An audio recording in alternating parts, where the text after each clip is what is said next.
flight would be appropriate.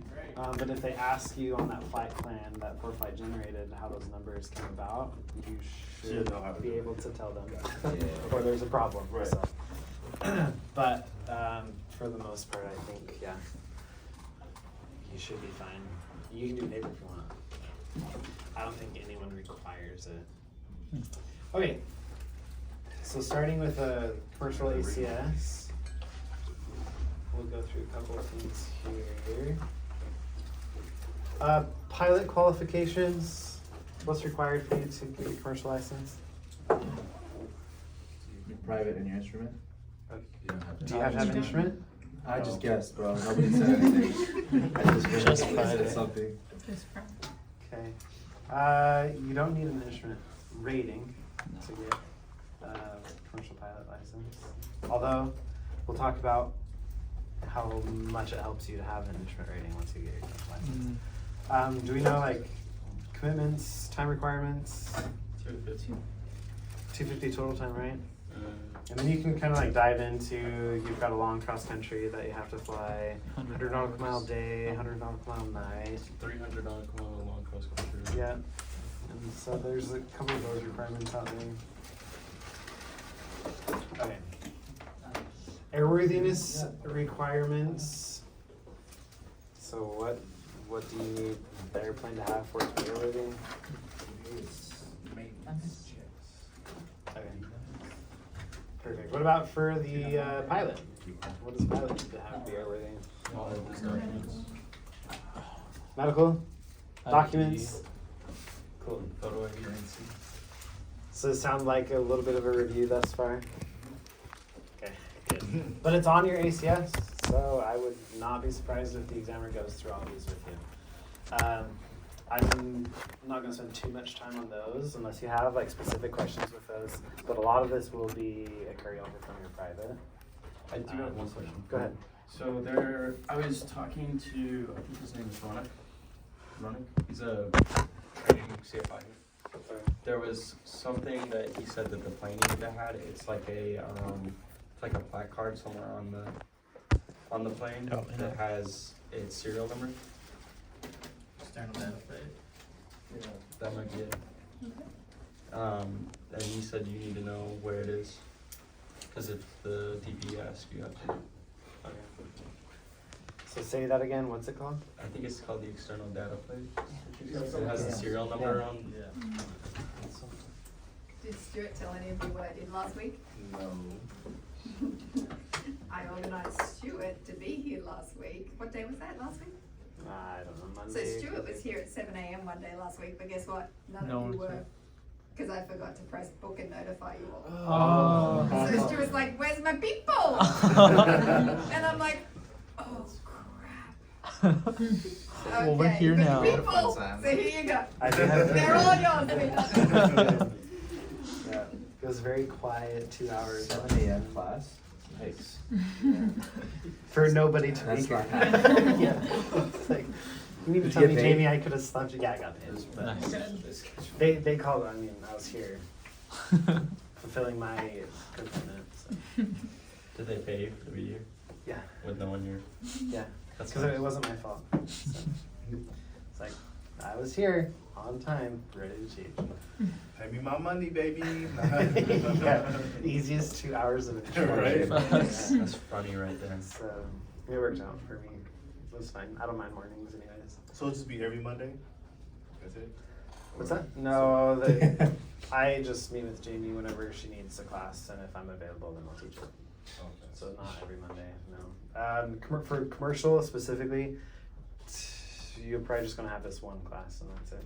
Okay. Kind of just giving, because a lot of it is just carryover from private, so I'm not really going to be going over anything super new, but just kind of, I definitely am going to spend time with the commercial maneuvers, telling you kind of what the standards are and common errors that I see, so that you have the awareness, and just kind of like expectations for your check ride. But other than that, a lot of this stuff, as you see, like weather information, cross-country flight planning, we can go over the questions that you have, but it's not different. The only thing that's different is getting paid. Yeah. And we talk about how is that legal? When is it legal that you get paid and not Oh, legal? you get paid. There's, Now. there's different ways. Private, common Yeah. carriage, whole Yeah, lot.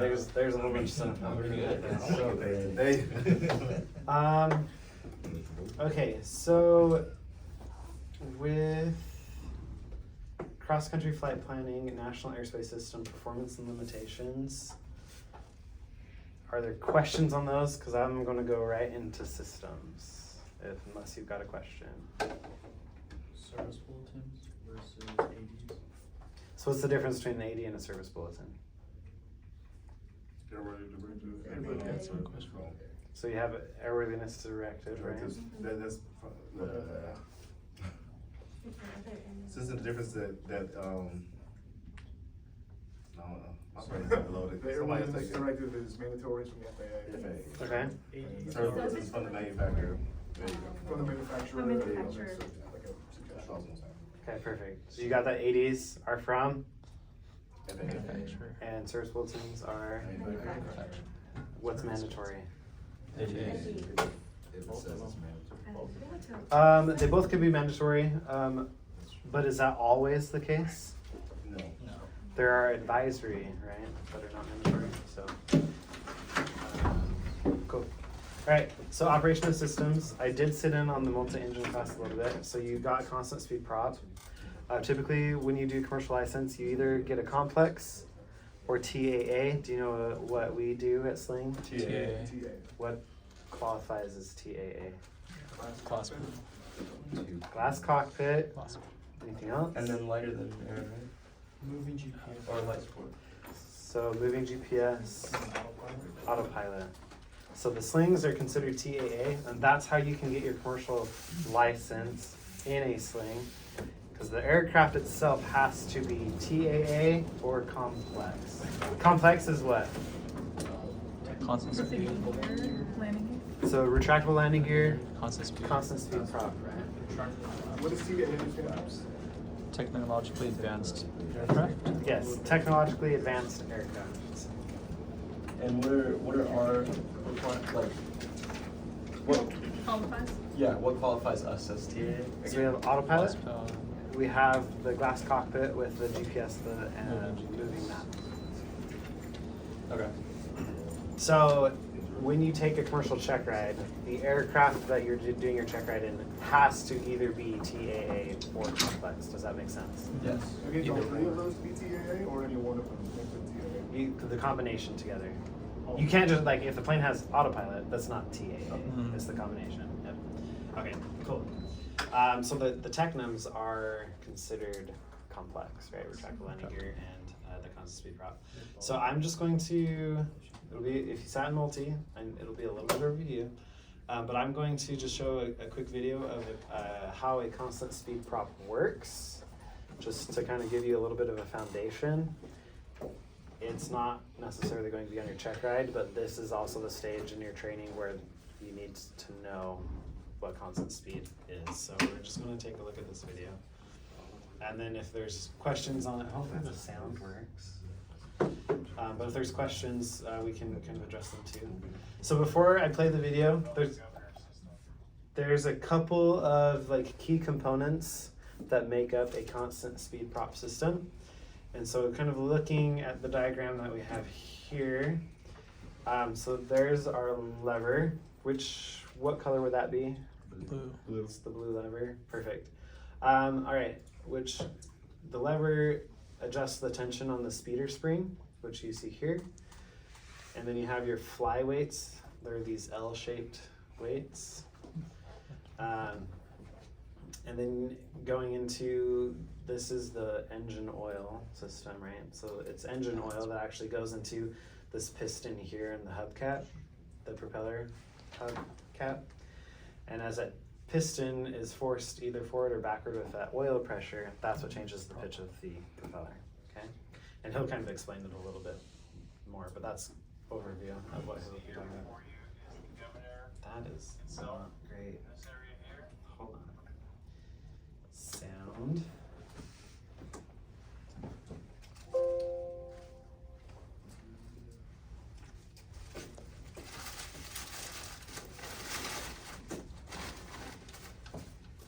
now you have no sound. Stuart, what other company do you work for? I fly for SkyWest. Oh, okay. You go, boy. I'll be just this. 2 years.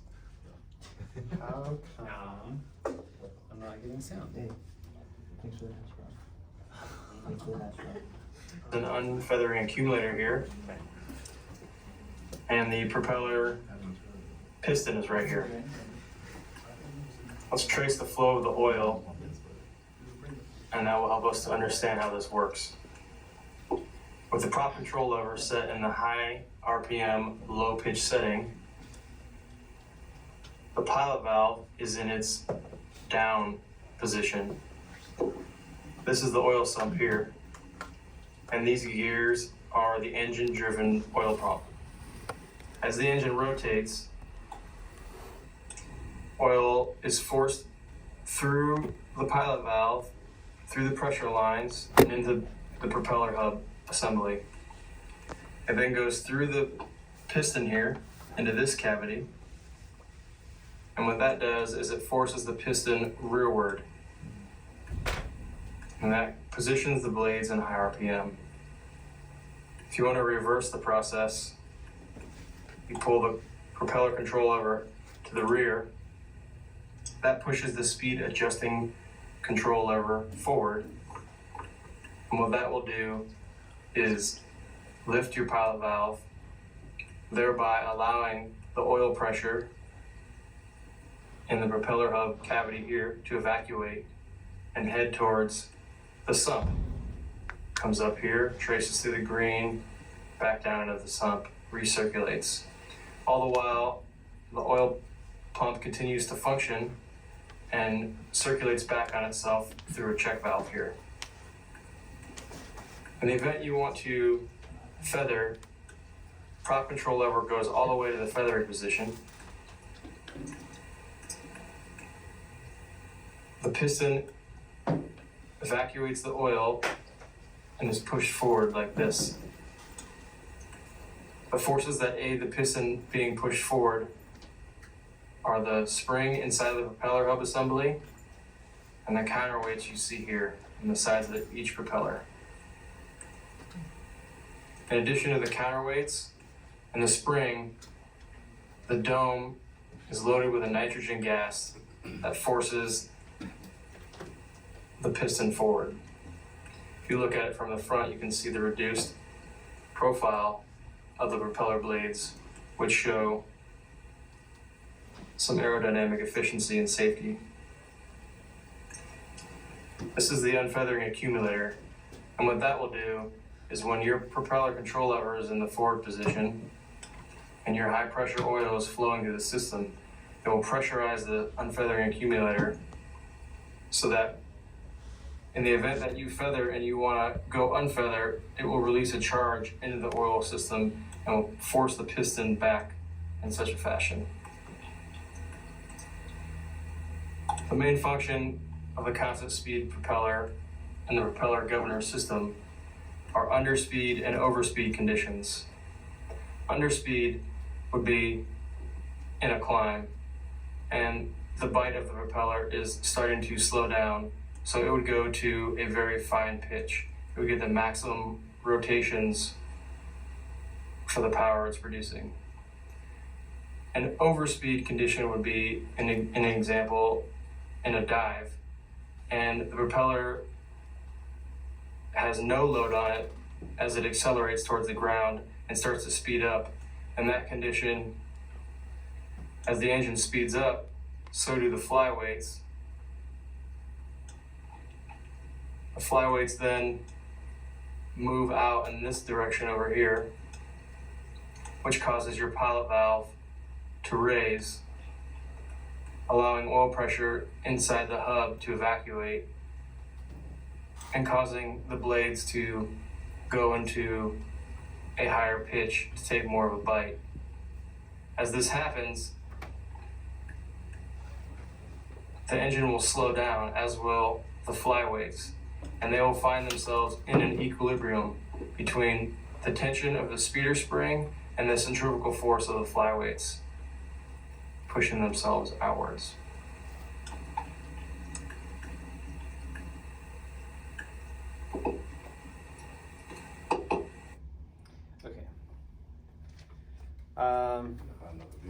Did that make sense? Is that confusing? Is that like, what are you talking about? I had just. Okay. So it's a blue lever that controls the pitch of the prop. For the most part. Yes. That's yeah, simplified version. but yeah. You go up way less. Okay, so It was a nice overview of what Keith said. yeah, the flyweights rotate. They're connected with the crankshaft of the engine. So the crankshaft, as it spins, you have the flyweights will kind of match that same RPM. Whatever the engine is doing, the flyweights are going to match it.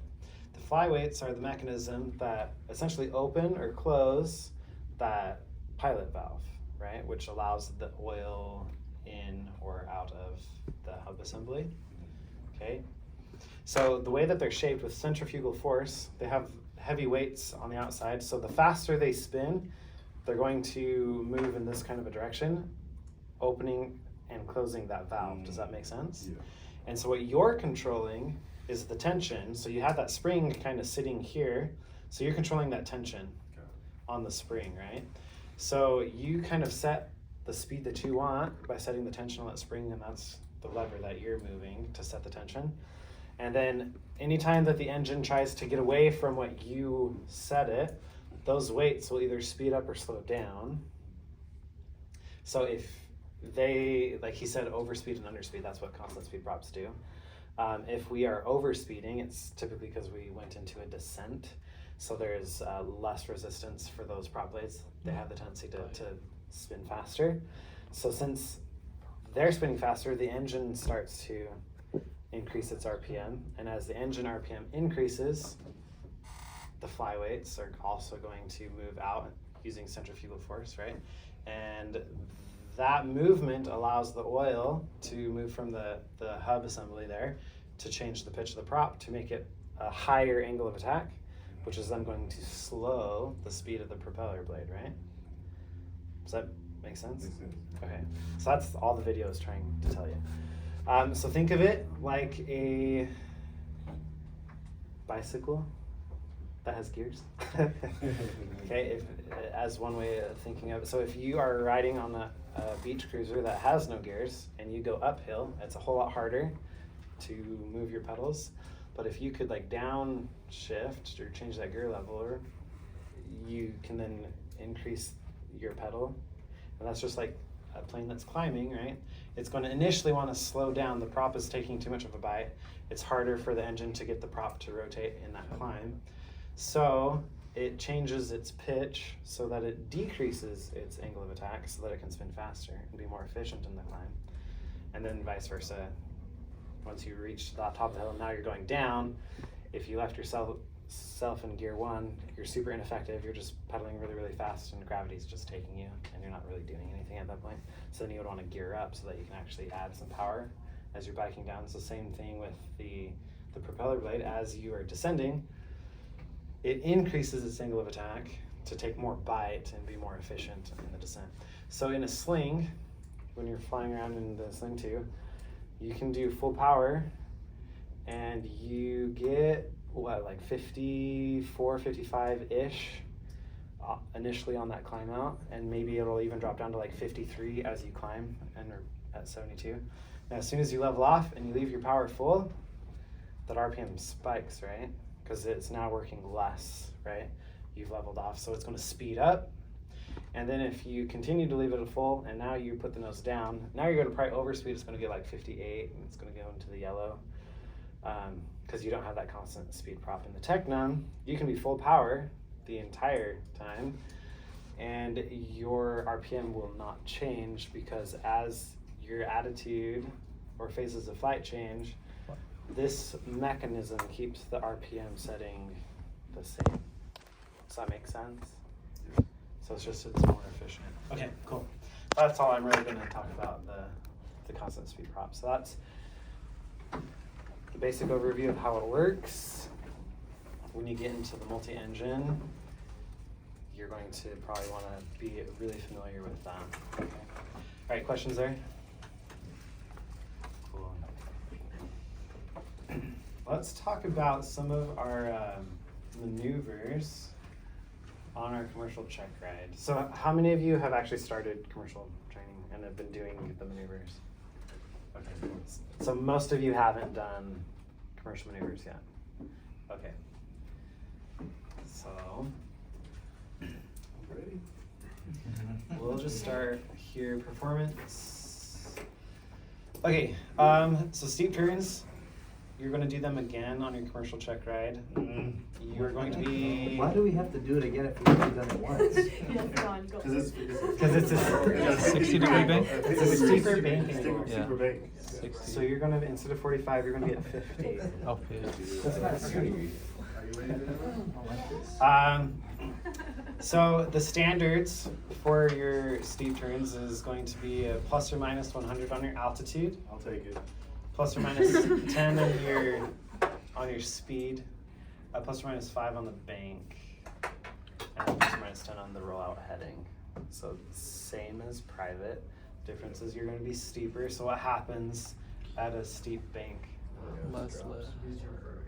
Yeah, you lose vertical component of lift. What are you going to have to do? More back pressure. So what do you think commonly happens when you start doing these maneuvers? This steep turn? You gain a bunch of altitude or you lose. You gain speed and lose altitude. Okay. Now, what seat are we sitting in? Left seat? Anyone doing this in the right seat? Right. Right. So if you are in the left seat, I have to think about this. Doing a left turn, is the tendency for you to increase airspeed and altitude or decrease airspeed and increase your altitude? So what is typically, so if you're in a left turn, in the left seat, what's the common tendency? Why increase your altitude? It's the side picture. The nose is low. It looks low. It's lower than you. So you want to pull it up. So I commonly see students in the first 30 degrees of that turn, they gained 100 feet. Okay. Now in the left seat and you're in a right turn, you are now lower than the nose. So what is going to be the common error there? You let that nose drop, right? You lose altitude and increase your airspeed. So my recommendation for you when you're doing steep turns, practice rolling to 50 degrees and rolling wings level instead of doing a complete 360, because once you're at the 45, 50 degrees, usually students don't have a problem completing the turn. The error presents itself in the beginning. It's in the roll into the bank angle and then the roll out that everyone loses their airspeed and their altitude. So if you can just practice getting into it, getting out of it, just do it a bunch of times so that you can see that side picture and just you keep the nose on the horizon, that maneuver is going to be a lot easier to complete. And if you can enter it and be stable in the entry, then the rest of the maneuver will follow suit. So, questions there? You ever do steep turns at SkyWest? Not exactly. I'm glad we learned them. We do other things at SkyWest. Do you fly skyway? Yeah. Steep spiral, really the only thing there that I see with students is having a very hard time maintaining their speed for whatever reason. So just try and use your trim to help you maintain the speed on the steep spiral. And just start the maneuver high enough that you can actually do 3 complete revolutions. Usually that's not the issue, it's just maintaining your speed. So trim, I found, is probably going to be the best friend on that one. Go ahead. So do you have to keep on a steep spiral, say you're doing it over the baseball diamond, Uh-huh. do you have to keep the baseball diamond on one specific part of your wing? Or is it just you get down to that third spiral, you see exactly where it is, you can make a landing? So it does not necessarily be over a specific point of the wing, but you are supposed to spiral over the point. So it might change relative to where the wing is, but you don't want to spiral and let the wind push you, a half mile or a mile away from the point that you started from. Does that make sense? Well, yeah, not a half mile, But ideally you spiral on top of a point. and you're right over it at the end. Yeah. Still, okay. Yeah. If you ever get the chance, try to do it over the airport. And then Once in the Go to an uncontrolled airport. Just go to an uncontrolled airport and then there's no one in the pattern. Go for it. Like this. Yeah, that would be one way to practice. I don't know if, I guess you could always ask Tower, depending on how busy they are. They would let you or they wouldn't let you. Alright, that's all I have on that one. Okay, chandelles. Chandelles. Do I have them right? So chandelles are a performance climbing 180-degree turn, max performance. And I like to break a chandelle. You have the first 90 and the second 90, and you'll probably read about it, and that's how they describe it as well. So the first 90 as opposed to the second 90. Okay, so when we're doing this max performance maneuver, it's going to be full power, 30 degrees bank. So in the first 90, full power, 30-degree bank angle, and what do we do with our pitch? Constantly increasing pitch. Constant pitch increase. So my little arrow here is increase pitch. Roughly, how high are we going to want to get the plane to? About 18 degrees up, right? Roughly. Don't use 18 as like I have to be at 18, but it's going to be pretty close to 18 degrees nose high. And when do you want to arrive at 18 degrees nose high? At the 90, right? So it's increasing for the entire first 90 degrees, right? Increasing nice and slow. So commonly I see students pull too aggressively on the stick and they get up pretty high, like 20, 25 even. And then they recognize that they're too high and then they drop the nose back down to something that they like and they're more comfortable with. That's not the maneuver, right? It's increasing pitch in the first 90 with a constant bank of 30 degrees. You hit whatever that point was off of your wing. My nose is now on that point. Now I'm on my second 90 with about an 18-degree pitch, 30-degree bank. Second 90. This has to stay. So I now have a constant pitch.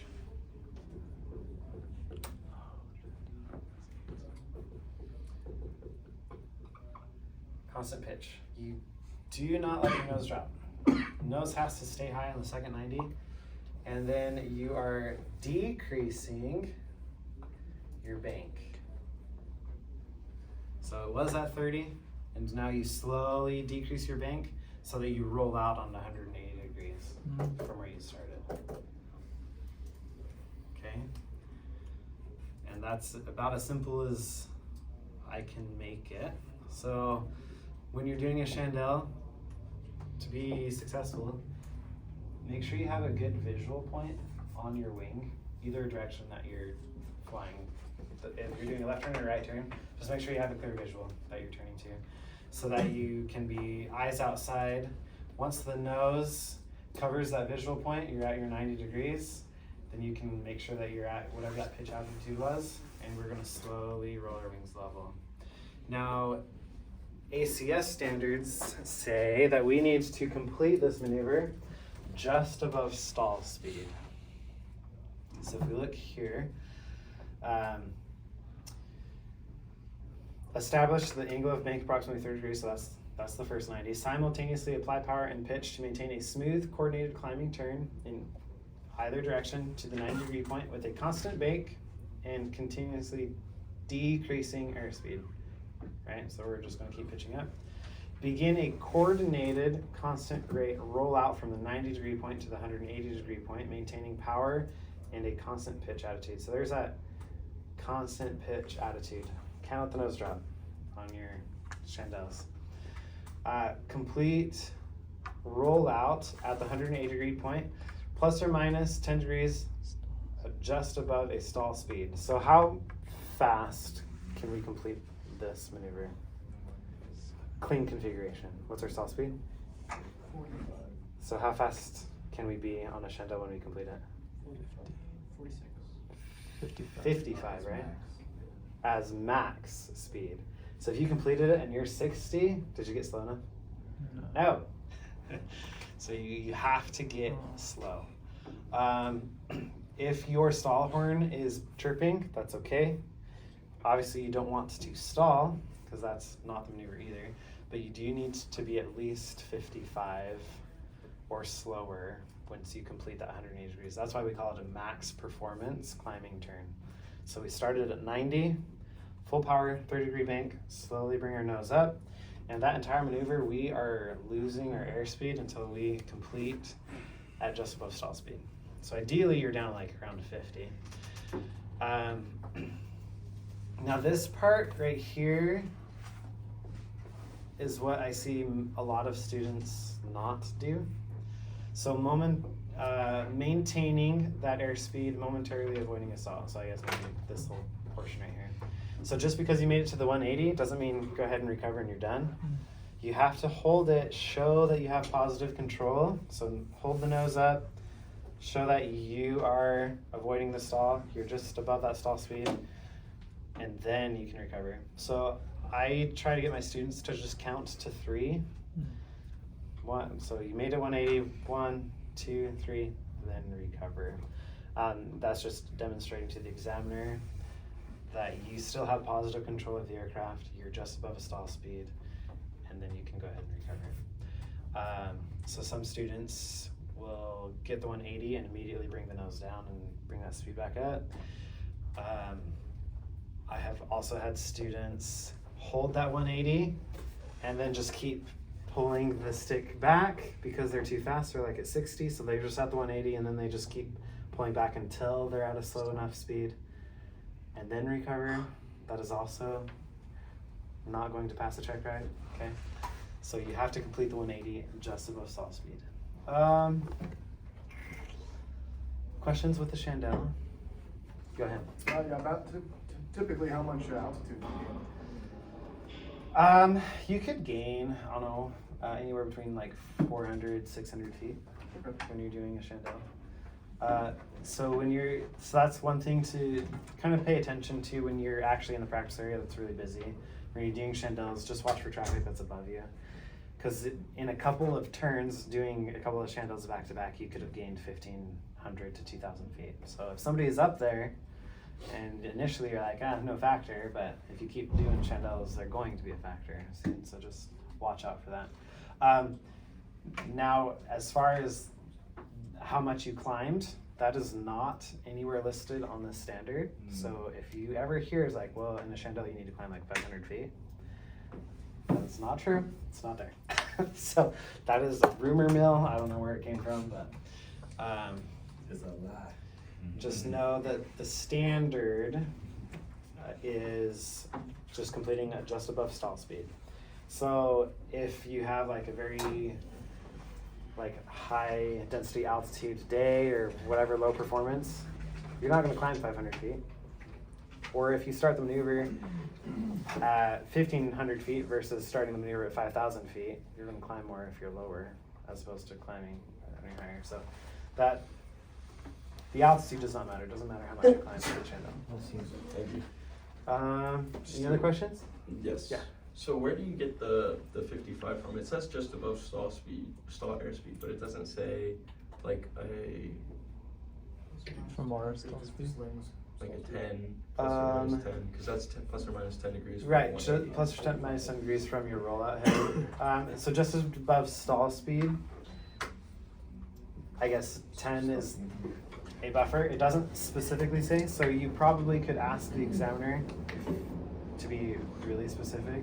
And what if they say I just want to get a stall?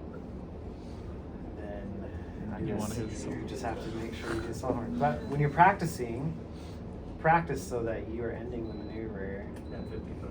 or less. Good. 55 at the fastest. A lot of students will do this maneuver and they're ending at like 60 to 62.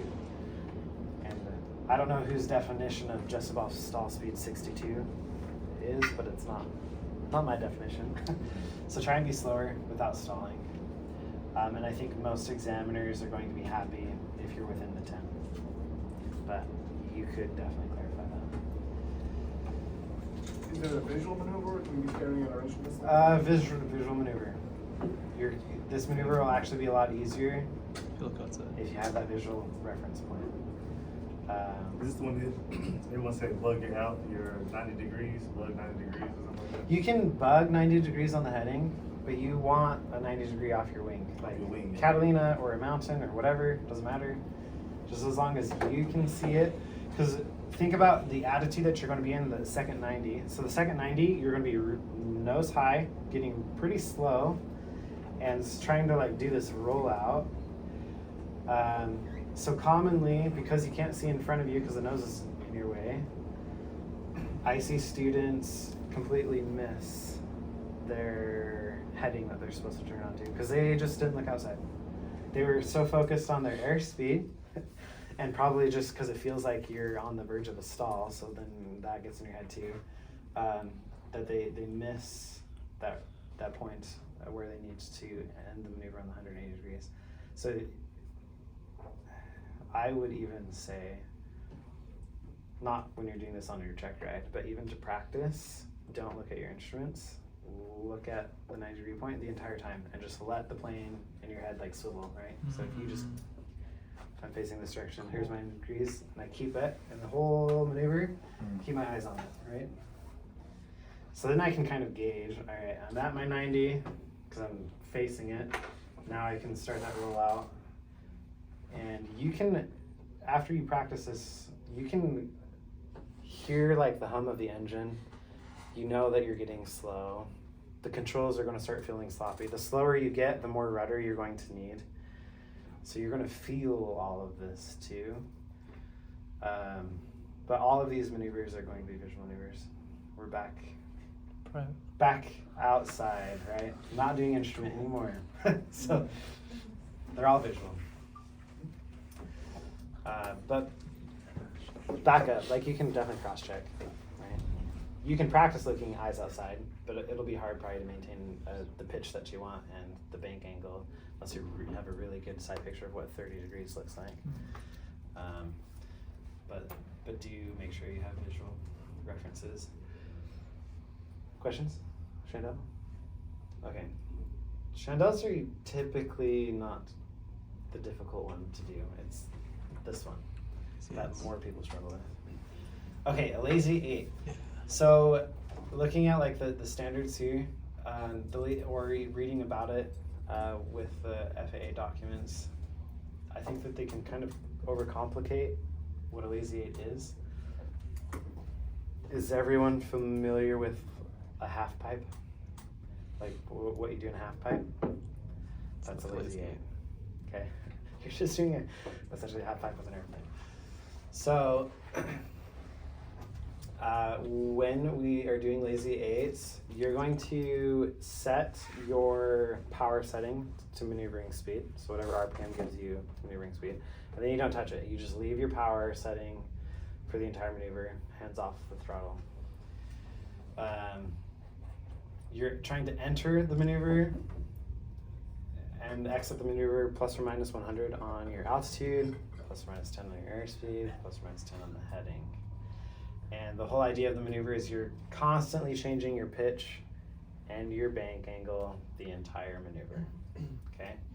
So what they're kind of looking for when we do a lazy 8, I'll use an airplane here. So talking about that half pipe, we're gonna bank the airplane maybe like 5 degrees and apply a little bit of back pressure. And so that's just gonna be the initial of going up on that half pipe and then having that plane fall over. So bank 5, pull back, and just let the plane, as it slows down, the tendency for the plane is going to be to continue that bank. Let the plane do its thing. So as it increases its pitch and starts to slow, the wing's gonna fall. You just kind of let it happen, and what you're doing is allowing that nose to kind of drop, and then you're gonna be nose low and kind of like wings level, and then you just do it again, okay? Right? Oh. Oscar. So you can kind of think of it as drawing a figure eight with your nose. That's why it's called a lazy eight, is because your nose makes a figure eight when you're doing this.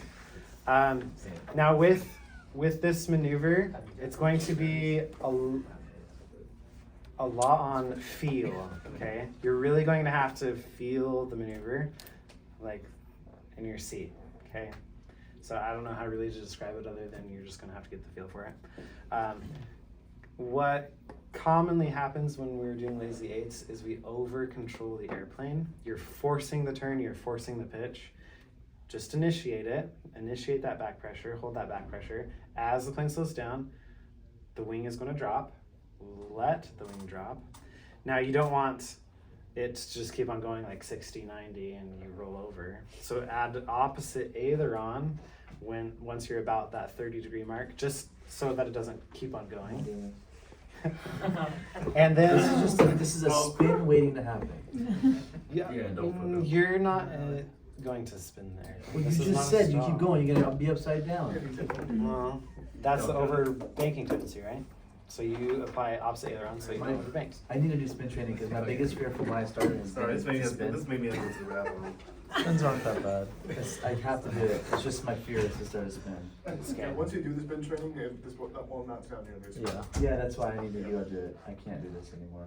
It's been my fear. You'll have to go out there and do some spin training. I don't see. I've never had a plane or a student come close to stalling on a lazy eight. If that makes you feel better. The chandelle is a whole lot closer to a stall than this will ever be. I don't mind a stall. I just don't want to spin. How do you Yeah. Well, You have yeah, to- because stall. sometimes you don't spin every time you stall. You know how many stalls I've done? I don't spin. Right. But a spin, you have to stall in order to spin.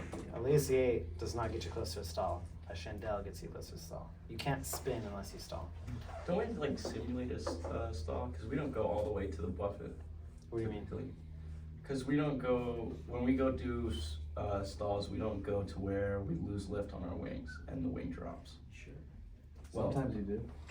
in some situations you do, but like not in private.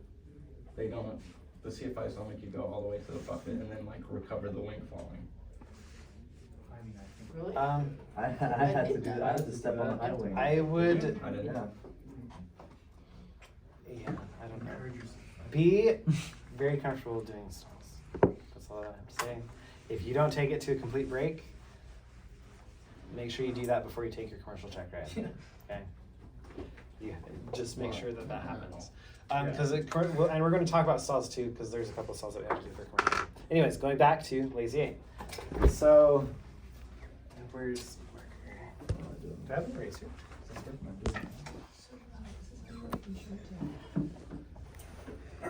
This isn't for me. Okay. So when we are doing our lazy eight, personal technique, this is not how you have to do it. So, okay, Stuart technique.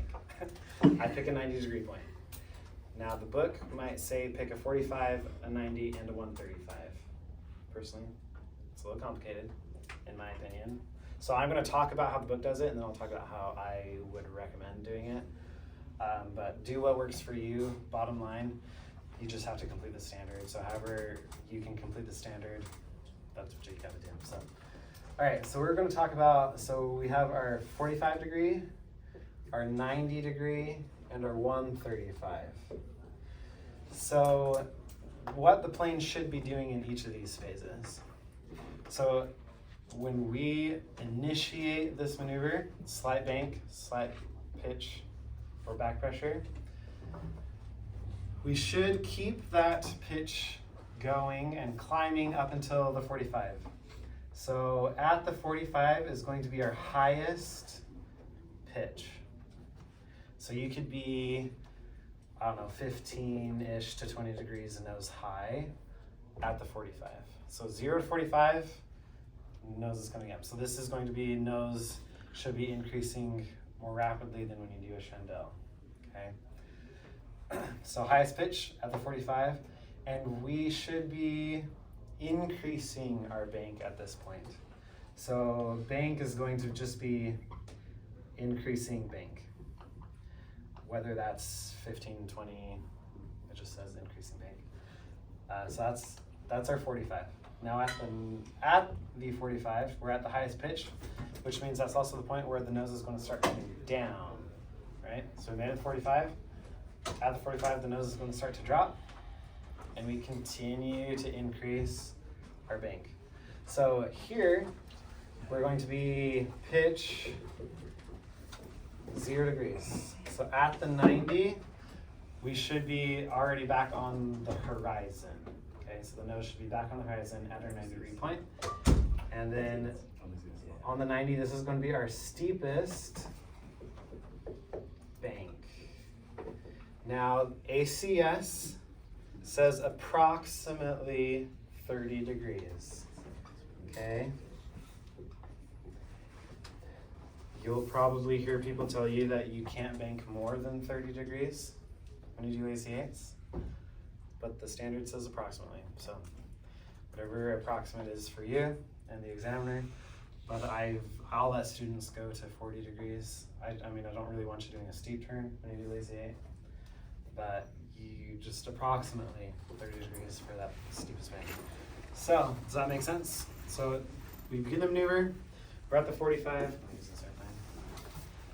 So my 45 is about right here. So I have reached max pitch and I'm just increasing the bank. So then here's my 90. At the 90, I should be back on the horizon and steepest bank. Does that make sense? So pitch up and just let it kind of fall in. I mean, that's extreme, that's 90 degrees. You're gonna be like this, right? So horizon, steepest bank on the 90. Now on the 135, we're going to allow the nose to continue to descend. So it's going to be max low, so below the horizon. So about 10 or 15 below the horizon on the 135. So the nose is going to be down. And you're going to be starting that roll out with your wings. Okay, so the bank angle, steepest at the 90, and it's just decreasing back to wings level after the 90 through the 135 and through the rest of the maneuver. Okay, so start my bank, increase pitch, reach 45, max nose high, increasing my bank. The nose starts to drop, I'm increasing that bank. I'm back on the horizon. And at my steepest bank on the 90, then on the 135, nose continues to drop. It's at the lowest it's going to be, and I've already started that rollout. And then once I make it back on the 180 degrees, I should be more or less 0, 0. So max low, and we're doing that rollout back to pitch 0 on the horizon and bank 0. Cool. That make sense? And then we do it again. Okay, so typically you're going to do 2 consecutively. I believe it says on that on the ACS standards, continue the maneuver through the number of symmetrical loops specified, then resume straight level fly. So most of you probably will practice just doing 2 180-degree turns and calling it good, which is fine. However, don't let that trip you up. If the examiner wants 4, then it's 4. Don't end at 2, okay? So I have seen that be an issue on check rides before because we just practice 2 consecutive loops and not any more than that. But that's not what the ACS standard says. So just make sure that you and the examiner are on the same page with how many you're going to do prior to doing the maneuver. Okay. So the 135 is going to be lowest pitch, and we're going to be again decreasing our bank. Okay.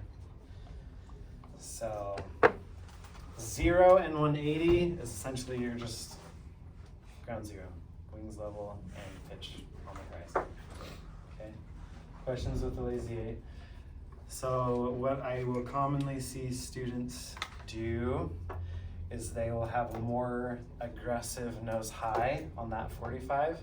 And so they're climbing, and then once that nose drops, they don't let the nose go below the horizon, so they just go to the horizon and then just keep it on the horizon, well, you just gained probably 150 to 200 feet in this part, and you didn't descend back down. So make sure that you allow this lowest pitch to happen. So what the plane is going to want to do is, as you have the steepest bank, and you were relatively slow here. You're starting to speed up a little bit, but you're still slow from having that nose high and steep bank. The plane is going to want to just let that nose continue to drop and build up airspeed, right? So you need to control just how rapidly your nose goes from high to low. Because if you just release the back pressure, it's pretty fast. And it's going to be low way before you get to that 135. So you just need to control how fast that nose drops on you, and that'll help out a lot. I think that might be one of the hardest things to do. If you can control your pitch from high to low at an acceptable rate, your altitude and your airspeed are just going to follow suit. So again, the common error, you leave too much back pressure in, you don't let it get low, or you don't have enough back pressure and you're like max low just after you hit the 90 and just keeps dropping, okay? Again, it's just gonna be a lot of feel. You're gonna have to do this until you just get a feel for it. The other error is just over controlling the airplane. So the plane naturally will do a lot of this stuff for you. You just need to let the plane do it. And it's kind of like riding a horse. You have the reins so the plane doesn't overdo anything. You kind of just hold it back a little bit, but you don't need to force this bank angle. You start it and it'll keep going. So I see students like bank 30 degrees. You don't need to do that. You do need, the nose wants to drop. You will have to apply back pressure to get it back to the horizon. But other than that, the plane is going to fly this maneuver for you, okay? So you just really have to trim it out, start at your speed, an appropriate power setting, and just get a feel for it. But they're called lazy because all of this happens really, really slow. 5 degree bank is not a lot, and a little bit of back pressure is not a lot, so it's going to start really, really slow, and just let it flow, okay? Questions with lazy 8? Okay. How do you do it? How I do it, pick my 90 degree point. I am aware that these have to happen, but instead of picking like 3 points out, which sometimes if you're not oriented correctly, you're not going to find 3 points very readily out in the practice area. So just pick a 90 and use your peripheral vision to kind of guess where that 45 and the 135 is. So that's just halfway between your starting point and your ending point. So if you have your 90, if I'm looking out at Catalina, I know that this ocean out here has to be max nose high, and the ocean behind it is max nose low. And I can just, if I watch Catalina, I know the nose has to rise and fall. Super visual maneuver again. Make sure you have a good visual cue. This maneuver is going to be really, really hard to do if you just stare at your instruments the whole time. Okay, that's lazy 8s. So standards, approximately 30 degrees, steepest bank. Again, constant change of pitch, roll rate, and airspeed. Plus or minus 100 feet on your altitude, plus or minus 10 on airspeed, plus or minus 10 on your heading. Okay. All right, 8s on pylons. This one is a ground reference maneuver where we are trying to fly at pivotal altitude. So this is going to be different than turns around a point. Does anyone know what a pivotal altitude is? So it's like it's like ground speed over 11. Ground speed squared. Ground speed squared over 11. Yeah, equals pivotal altitude. that's pretty darn close. You're right. And it's So like to 700. calculate our pivotal altitude, it's going to be your ground speed squared divided by 11.3, I think. Yeah. You might Google that. Check me. And I think ours is like 760. Yeah, depending on the speed that you're at, but roughly. When you're doing eights on pylons, anticipate being lower than 1,000 feet over the breakwater there. You're going to be closer to like 800 feet or 700 feet. It makes your CFIs very anxious.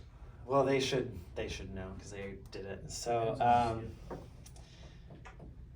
to kind of help you out with this, I would say the faster you fly, the higher you get to be. So if you don't want to be super low, don't go super slow. So when we're doing eights on pylons, we're not trying to keep an equal distance between us and the pylon that we are pivoting around. What you are trying to do is keep that point fixed off of the end of your wing. So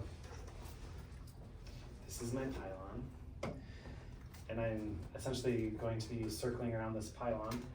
I want there to be like a straight line between the pylon and the end of my wing. So sometimes there's like a GoPro mount right here. So I want that GoPro mount and this point to not move from each other. So if the point gets behind me or ahead of me, I need to adjust, either climb or descend, okay? So it's really easy to remember. If it's ahead of you, stick forward. If it's behind you, stick back. So the stick just follows that point. So you'll climb or you're going to descend, okay? So as we do this maneuver, you can kind of think of it like you have like a string attached. You're pivoting on the point. Now whether you change how far close you are from the point, that's not what's being evaluated on. It's your ability to maintain pivotal altitude. So as you speed up or as you slow down, how you pivot changes, so you'll either need to be higher or lower to maintain that point off of your wing. To help with this maneuver, pick something very, very specific on the wing. All of the wings have a long line of rivets that start from the base all the way out to the tip. So you can either pick a long line of rivets or the GoPro mount, but don't use like the entire end of the wing. It's going to be a lot harder to do the maneuver. So a very specific point on the wing, and then also a very specific point that you're pivoting around. Can't use a big area.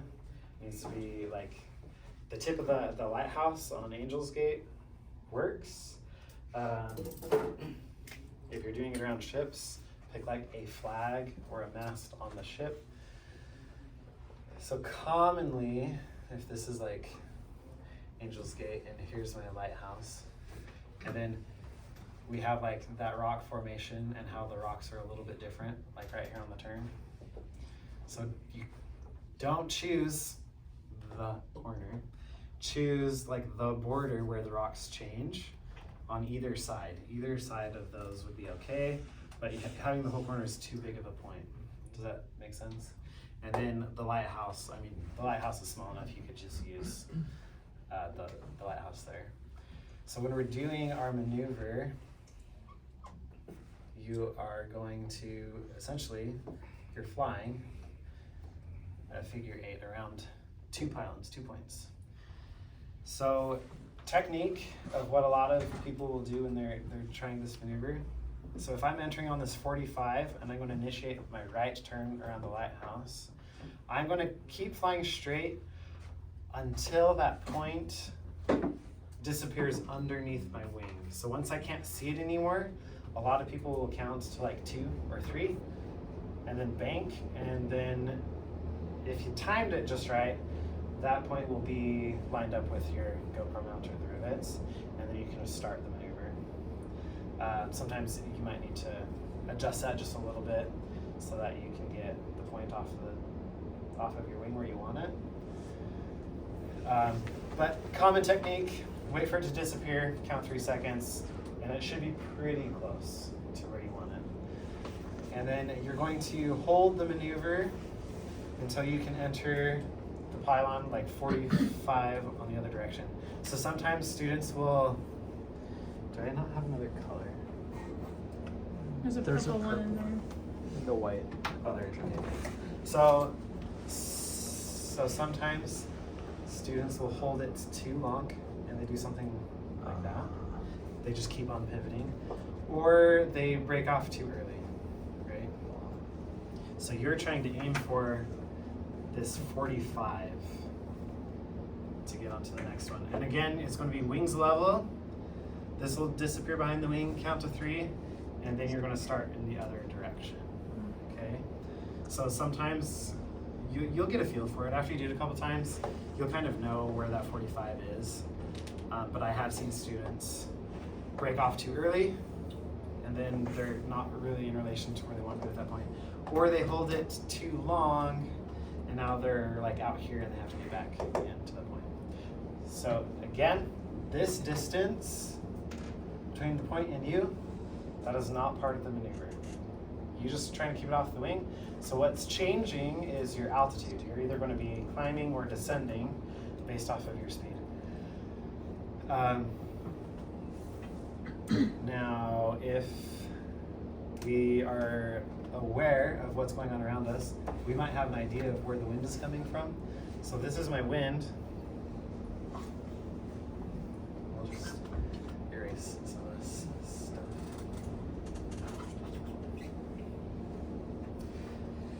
And I'm doing this maneuver. Okay, kind of going in this direction. Okay. If I know where the wind is coming from, I know where I'm going to be the slowest. I also know where I should be the fastest, again, over the ground. Because our pivotal altitude is determined by our ground speed. So the faster the ground speed I have, the higher I actually need to be. So if this is where my wind is, I'm entering the maneuver here. I'm just going to fly this path, kind of like set it up so I'm coming here. And I count to 3, let it disappear, begin my maneuver, and then as I start to turn, I'm turning with the wind, right? The wind's going to be behind me, pushing me. So I'm going to get faster. So what am I going to anticipate I'll have to do with my altitude? Increase it. I have to increase. So you're just going to anticipate probably back pressure here, and then as you keep on turning, you're going to have to do forward pressure as you turn into the wind and as you slow down. So again, just watch your point as it starts to move. You're going to just make small, constant adjustments, either back pressure, forward pressure, to keep that point there. But having this awareness definitely can help you kind of anticipate what's going to happen. You're going to get back on your pivotal altitude. Hopefully you've got it dialed in. And then as you turn here, you're going to, again, speed up. So you're going to have to pitch back, and it just continues. And you'll probably do a couple laps, 2 or 3 laps on your check ride. So, any questions with ASON pylons? So I was doing these with like 30 knot winds, and it just pushed me like right over my point. So what would you say to do? You might need to start out wider. You could adjust your bank angle. They don't want you to exceed 30. Is it 30 or 45? Does it say? 40. Try not to exceed 40-degree bank angle. So you might have to adjust where you're coming in. If you've got a really, really strong wind, when your wings are level, you can be crabbing to kind of correct for it. And then instead of allowing yourself to get pushed too far out, put that wing in there, have a greater bank to keep yourself from drifting. So this is why this is a commercial maneuver. Even though you're not necessarily judged on distance, you do need to not allow yourself to drift too far away, or get really, really, really close, because then you're not going to be seeing your point unless you're like at 50 degrees, right? If you're right on top of it. So you're going to have to use a little bit of that, but that's not what you're evaluated on. So it's going to, a little bit of those turns around a point might help out doing this maneuver. You've got to fly higher, right? So it gives you more time. No, you gotta be pivot altitude. So flying higher is not Oh, right, faster. Fly faster. Yeah, fly faster, and then you can be higher. Have more Yeah. time to do it. So, I mean, I would never try to do this if my indicated is like lower than 90.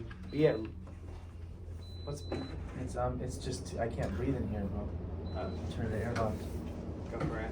You'll get to turn it on when you want to. Oh, you can. I mean, I'm warm, so you definitely feel free to turn it on. Turn it on. See? Not about you, Dan. Sometimes. See?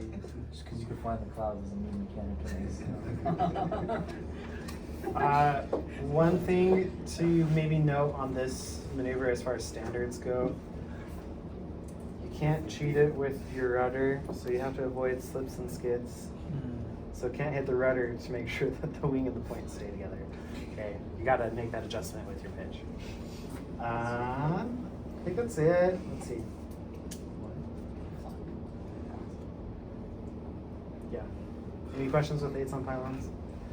This one typically is not something that most students have a harder time with. Lazy 8s is definitely the one that most people are like, ooh, lazy 8s. 8s on pylons are okay. Just understand where the wind is coming from. That'll help you. And once you've done it a couple of times, you're like, oh, okay, I can do this. Probably just holding it too long or cutting out too early and not hitting the next point on the 45 is going to be like the biggest thing. But you'll catch an eye for it once you've done it a couple of times. So. Okay. No questions? Did I miss anyone? That's it as far as the commercial maneuvers go. Let's go back. I think I skipped stalls. So where are those? Let me find stalls here. At least you get the, once you get a warning sign, you just drop it back down. Accelerated stalls. Yeah, that's one of them. There you go. And then we had to do all the soft field, short field. Yeah. Yeah. So you got the short, soft, and power off 180. Yeah.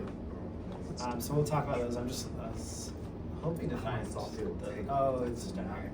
Okay. I just think I'm gonna ram it back into this. I hate it. It just makes me so Okay. I felt that for I a do while. love So we'll talk about slow flight and stalls, and then we are going to take a break, and then we'll come back, and then we'll finish up our landing. So I'll let you take like a 10-minute break. Okay, so for slow flight, your standards are very, like, your Limited. margin of error for a commercial slow flight is very, very limited. So make sure you practice this. I think this one gets overlooked probably the most during training. Is people are like, oh, slow flight, like that's easy, and then you don't ever do it. Because it's not necessarily difficult, but if you don't ever practice, then this will be pretty difficult.